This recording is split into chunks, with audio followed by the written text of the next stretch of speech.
galatooma azizaa fi an isin jiddutti obboleeyyan meeqaa wajji argamuu keenyaaf hedduu gammannaa.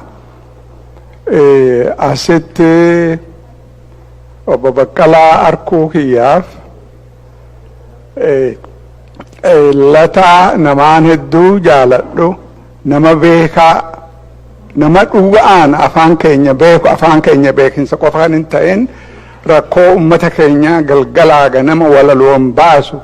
arkuu kiyyaa hedduun gammadaa. Professor Kadir Hussein si arkuu kiyyaa hedduun gammada. Siifin dawwala je'eetiin kalee wanni biraana qabdeena hambifteeniin qaana wereef ogguun si arkuu. Obboleessi kiyyaa waan keessaa'uu karaa oborraa kana dabre waan karaa dadarit dabre waan inni dubbate na laaqe waan inni dubbachuu deemu cufa harkaa balleeyse. An ji'a 8 achi ture sangaafa biraa dubbannaa dhiisa waa lama irratti dubbachuu barbaada. Takka Itoophiyaa keessatti ummanni dura kolonii ta'e ummata Oromoo ka Harar cufaa miti, hanqa xiqqaa isinin garsiisa. Ammoo Minilik ummata keenya cufa cabse. Cufa sirna gabrummaa ka Ijiptiitii fi ka Minilikiin wal maddii qabee isin garsiisuu barbaada. Sirni Minilik akka haareetti ijaaramaa jira. Badiin akka har'aan tana ummata keenya irra gahaa jirtu ta amata 140 dura turte. Zamana ummanni keenya harki muramu, harmi muramu. Har'a harmi muramuu namni manaa wajji gubata. Manaa wajji gubata. Laal Itoophiyaan Oromoof du'a malee waa takka illee hin qabdu. Badiinsa ummata keenya irra ijaaramte. Anyway, gabaabdutti waan Ijiptii kana dubbadhee eegas booda Minilikitti dhufaa. Ummanni keenya san dura ummata bilisa ture. Mootummaa isaanii qabaachuu turan, sirna gadaa jala buluu turan, karaa Harar kana Raabaadorii jedhaniin sirna Raabaadoriitiin taraa boodaa kan filame 1872 actually 1872 kan itti filame. Tana maaliif hin ja'a seetan laal Koloneel Mahammad Muktaar jedhanii commander tokko ka Ijipti overall commander Muktaar jedhaniini ka biraati kun ummata Oromoo ka taa'ee wal marihatu liidaroota ka taa'ee wal marihatu bira dhaqeeti arkee ijaan arkee maal jedhee barreessite seetan artikela tokko barreesse 1879 afaan Faransaayitiin Journal of Medieval Studies ja'a. Ummanni kun ja'a mootummaan isaanii it is purest democracy, purest democracy. Yogguu taa'anii haasawan ka dubbatu san malee lilmeen yoo lafa buuten dhagahamtu ja'a. Ummata seeraan buluu ture jechuu akkas jechuu talamaddiiti loltuun isaanii hedduu fierce jaynummaa wasana hin qabne maal ja'a seetan waan inni juun afaan Farsaayitti katabame booda afaan karaa Ingilizitti jijjiirame namni na gargaaree aan afaan Faransaayii dur xiqqishoon beeka sunuu ammaan tana bade. Nama translate na godhe maal ja'a Koloneel Mahammad Muktaar loltuun ummata kanaa sodaa takka malee du'a fees godhanii warra duuban deebine warra fiigee madaafa dhawan cuqqaaluu barbaadu meeqaatu chirratti dhumee ja'a bara waan inni je'een koot godhee isinitti himaa. laali yogguu loltuun Ijiptii karaa hara kana dhufan barbadarraa ka'an biyya Sumaalee yogguu isaan karaa deeman dhagaan tokkotti hin darbaman yogguu biyya Oromoo keessa dhufan rizistaansii eegalan maal jechuu barbaadeeti akka Profeesar Ruubinsan ji'utti ummata Oromoo qofa yogguu loltuun Ijiptii dhuftu ka rizisti godhan lola sadii major wars ummanni keenya ni moohaman maaliif moohamanii isin cuftunuu beekuu dandeeysanii qawwe madaafa qaban qawwe qaban waraanaan hin loltu waraanaan nama madaafa qabu loltee moohuun hedduu nama rakkifti hin dandahamtu sanitti moohaman sirna akkam dhaaban warri Ijiptii tanaan tana isinitti himeetiin Minilikii wajji wal maddii qabee isin garsiisuu barbaade kaamtuurraa koloniyaalizim gaarii fi badaan qabu ammoo walirra badaati qaba saniin isin garsiisuu barbaada laalta duraati mootummaa koloniin Ijipt kiiloomeetira 9 magaalaa Hararirraa hanqa 120 hanqa gaara mul'ataa hanqa Dadar hanqa Hirnaani geessinatti hin fakkaattu hanqa numarra turte jechuu ummata Oromoo ka rijinii Harar keessa jirurraa waan sardillee hin guutan jechuu barbaadeeti eeriyaa xiqqoo moohan ummata keenya cabsan ammoo warra lolarratti qaban jaran akka yaarin na dhagaha warra lolarratti qaban tokkollee harkarraa murre miilarraa murre waanin tana isinitti himuuf booda gartan talamaddiiti warra lolarratti qaban tokkollee gabran goone gabra godhanii gurguru gabra godhanii ifi dalagsiifachuu hin godhamne tana matannaa qabadda mootummaan maali koloniin Ijiptii dachii ummata keenyaa fuudhan maaliif fuudhan loltuun isaanii mindaatu kafalamaa fi zamana san Kaayiroorraa kafalanii fi akka kuduraa fi muduraa fruit vegetable akka dhaabbatanii supplement godhanii nyaanni isaanii akka wanta ta'uu jecha dachii ummata keenyarraa fuudhanii dachii ummata keenyaa wanta godhan ammoo loltuun isaanii dila kana heddummina waan hin qabne jecha dachiin ummata keenyarraa fuudhamte hedduu xiqqoo Ijiptiinis eeriyaas akkam bulchite amata 9 qofa waliigala amata 10 bat amata boodaa bulchuu hin dandeenye isiniin garsiisa tasaniiti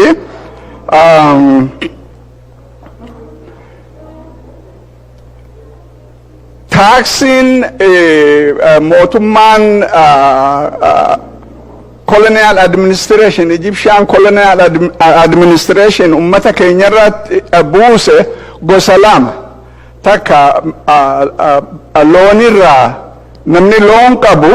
yoo loon 30-40 qabaate 15-20 tokko kennuu turan re'ees waa'uma akkasiisanii talamaddiirraa midhaanirraa kafaluu turan maal jechuu barbaadeeti taaksiin isaanii san tan Minilik fidee wajji wal maddii yoo qaban dachii fi sami ta isaanii faarsuu fi miti digrii isiitu hedduu adda adda jechuu barbaadeeti isiniifin gabaabsa amata 9 booda 1875 dhufanii by 1883 ummanni keenya ka kolonii isaanii jala ture ka'anii resistaansii eegalan waa takka taniin irraanfadhee ture guddoon takka laali dhufan tarashadihii lolarratti namni keenya gaaga'ame booda resistaansii continue goote liidaroonni Ijiptii maal tooftaa akkam fidan seeta warra liidara Oromoo cufaahuu yaamneeti gabrummaa basically isaan mootummaa Ijiptii akka fudhatan jechuu gabrummaa Ijipt akka fudhatan jechuuf ummata keenya liidaroota cufaahu waliin qabanii mootummaa Kadiif Ismaa'eel ka biyya Ijiptii bulchuu ture isa jalatti isa jala bullajaa amanaata jettu under the cover of Islam yaada kana dhiheessanii warri dhufe sun cuftunuu liidaroonnis dhufe sun cuftunuu tokkolleen hin fudhannu nuti bilisaa jedhaniiti cufaahu bakka takka aggatan eega isaan dhuman booda rezistaansiin ammata 8 ni qabbanooyte ammoo by 1883 rezistaansiin eegalamte by 1884 military colony ta Ijiptii ta gamaa jirtu cuftunuhu ummanni halkan dhaqaniiti ka waraana itti darbatu ka dhagaa itti darbatu achirraa guga'anii isaan cuftunuu dhufanii magaalaa Diree Dhawaa Harar keessatti galan basically colonyin Egypt ammata 9 qofaaf area san turte jechuu barbaadeeti eegas booda isaan 1885 yeroo san Ijiptii ta bulchitu Ijiptiin ififuu kolonii Britishii bulchaa ture control waan dadhabanii jecha achirraa baasu barbaachisa jedhanii loltuun Ijipt achirraa bahanii yogguu isaan achirraa bahan odoon hin turin Minilikiitu dhufe loltuun Minilik karaa dheeraa dhufan dura ummata Oromoo ka Arsii cabsuu qabanii ummanni keenya ka Arsii yoggaa 7 Minilikii wajji lolan 7 loluu qofa kan hin ta'in tara 3 moohaniiti taraa takka hanqa magaalaa bakka magaalaa Mojoo jedhaniin sanitti hanqasitti arihanii taambura isaa maal jedhaniin nagaaritii isallee irraa fudhatanii isa rabbiitu lubbuu baase booda amata 7 isaa keessatti lola Azuul irratti nama hedduu dhume nama kuma meeqaa dhume Profeesar Abbaas Haji kanarratti kitaaba barreesseeti jira san qofa kan hin tahin Anoole irratti waan takkaa bakka biratti hin tahin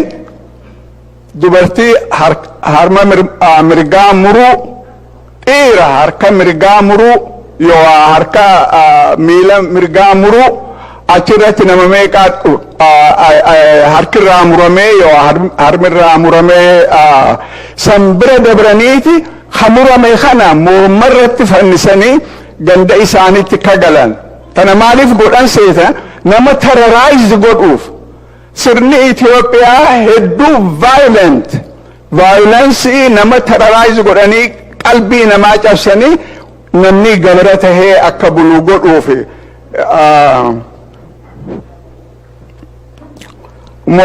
ummata keenya moo qofa kan hin ta'in warri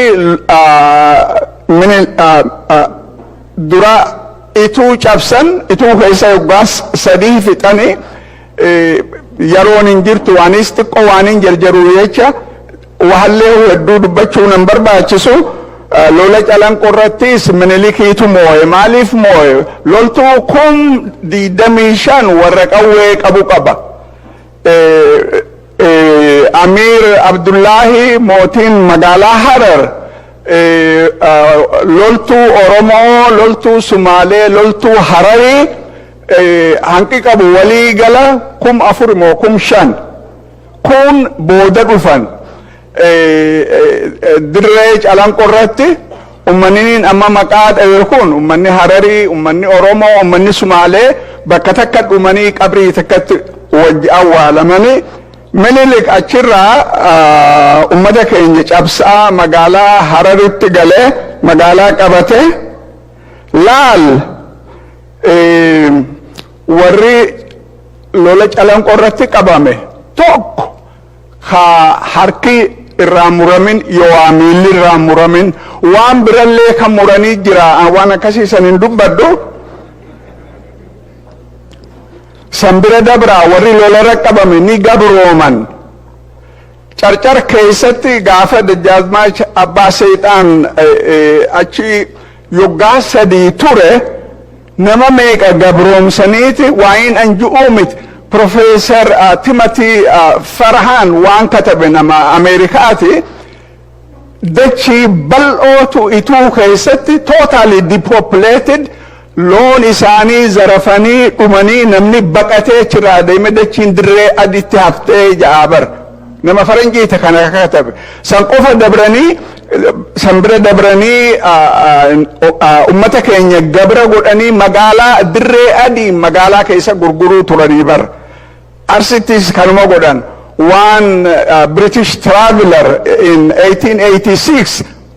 wanni inni katabee 1886 miti 1888 katabee lafa kaa'e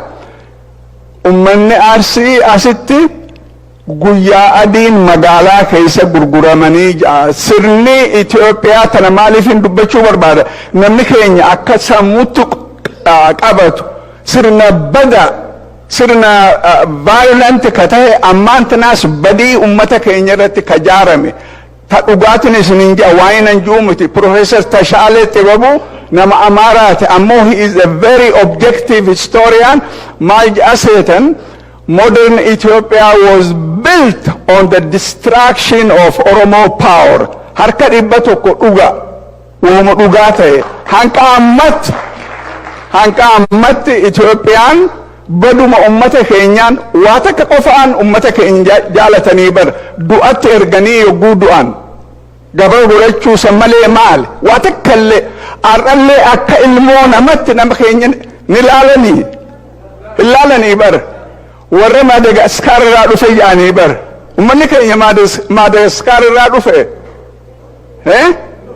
maxxee jedhanii ummanni akka ummata Oromootti original people of that country hin jiranii bar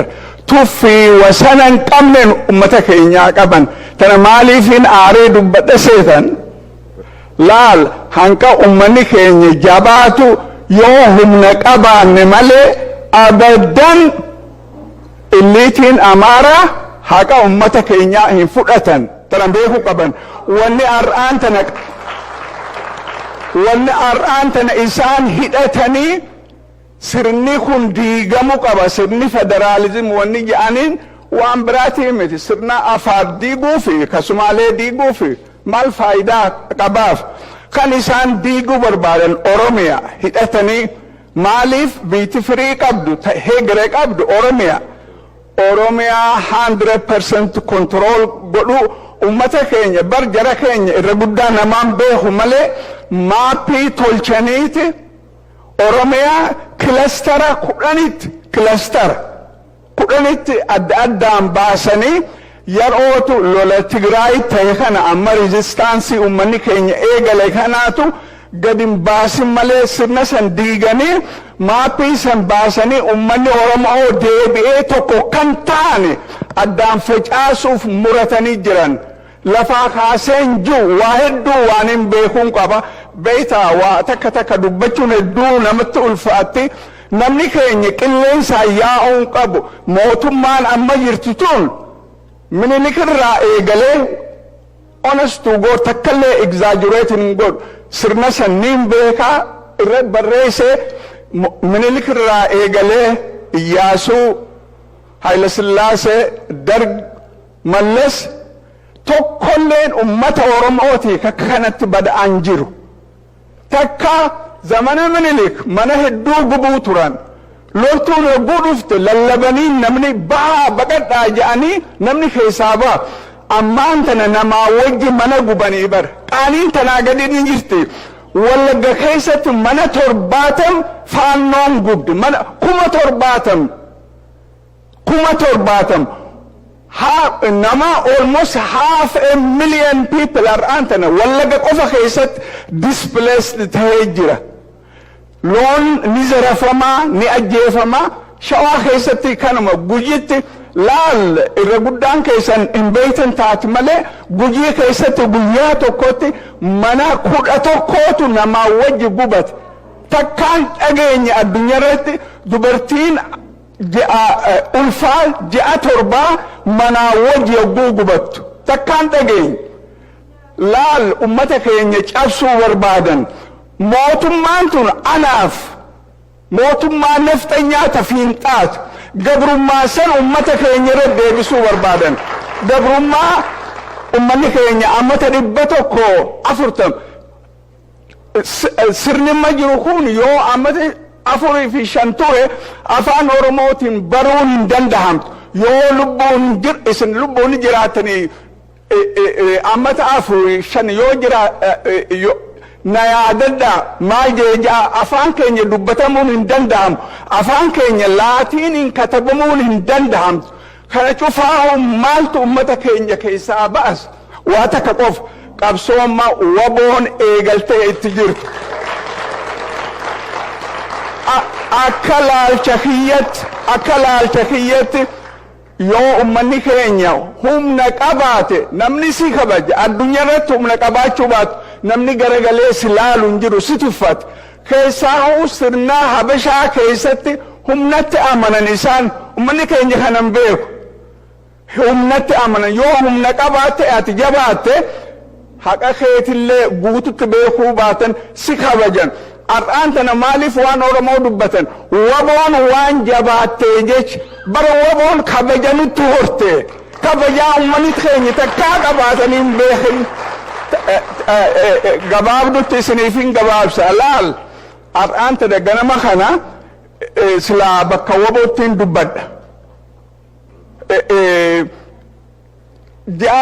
torbaan afur dura waan Eeliyaas ibsaa gaafateef lakki commitmentii seeneetiin jira isaan guyyaa 10 dura kan na gaafatan bakka waboo sanitti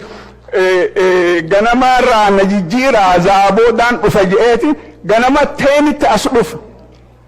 dafee asii fixeetiin achi dhaqee isaan irrattis qooda fudhadha je'e aan personaalii wanni ummata keenya baasu karaa ammaan tana waboon irra jirtu waboon jabaachuu qabdi rabbii jaa karaa dandeessaniin waboo akka laalcha kiyyeetti waboo gargaaruun investment in the future of our people laal ummanni keenya Itoophiyaa wajji jiraachuu yoo barbaade hedduu gaarii ammoo abbaa biyyaa abbaa mootummaa abbaa qabeenyaa tahanii ummanni keenya risoorsii oromiyaa yoo kontrool godhe ummanni biraan wajji jiraachuu yoo fedhan that is fine sun rakkoo takka illee hin qabdu gabrummaa dursaan akka haareetti deebifnee ummata kanarratti deebifna jechuun hin taatu ar'aan tana at least ummanni keenya alaa ala jira tanaa jecha karaa dandeessanii rabbii ja'a waboo maddii dhaabbadhaan isiniin ja'a rabbii ja'a galatoon waaniin walgahii waboo bira dhaquu jecha dhiifama naa godhaa yooniin emotional ta'es dubbi'iitu nama balbalche ummanni keenya maaliif kanan agarree nama balbalche laal bari yoo jabaatte ni kabajamtaa atillee mataa ol qabattee boontee deemtaa bar namni biraatis si kabajaa bar as Washington keessa ta'anii as ta'anii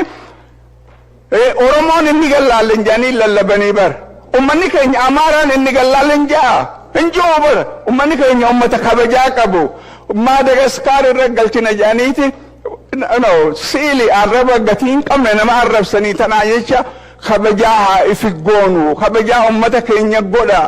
karaan guddaan kabajaa itti goonu hegeree ummata keenyallee waboo